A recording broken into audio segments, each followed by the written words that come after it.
नाजरीन, यहाँ पर आपको एक अफसोसनाक खबर देते चलें। बेला के इलाके झाओ क्रॉस के मकाम पर कोयटा से कराची जाने वाली मुसाफिर कोच टायर ब्रस्ट होने के सबब उलट गई। रेस्क्यू जराये के मुताबिक 2 अफराद जाँ बहक, मुतअद्दिद अफराद जख्मी। नाशों और जख्मियों को करीबी अस्पताल मुंतकिल कर दिया गया। जाँ बहक अफराद की शनाख्त मास्टर सनाउल्लाह और रहीम से हुई। 5 जख्मियों की हालत तशवीशनाक बताई जा रही है। नाजरीन, यहाँ पर आपको एक अफसोसनाक खबर देते चलें। बेला के इलाके झाओ क्रॉस के मकाम पर कोयटा से कराची जाने वाली मुसाफिर कोच टायर ब्रस्ट होने के सबब उलट गई। रेस्क्यू जराये के मुताबिक 2 अफराद जाँ बहक, मुतअद्दिद अफराद जख्मी। नाशों और जख्मियों को करीबी अस्पताल मुंतकिल कर दिया गया।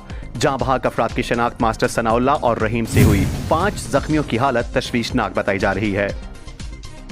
बलूचिस्तान की ताजा तरीन खबरों से बाखबर रहने के लिए गिदरोशिया पॉइंट चैनल को YouTube पर सब्सक्राइब करें और Facebook, Instagram और TikTok पर फॉलो करें ताकि आपसे कोई खबर रह न जाए।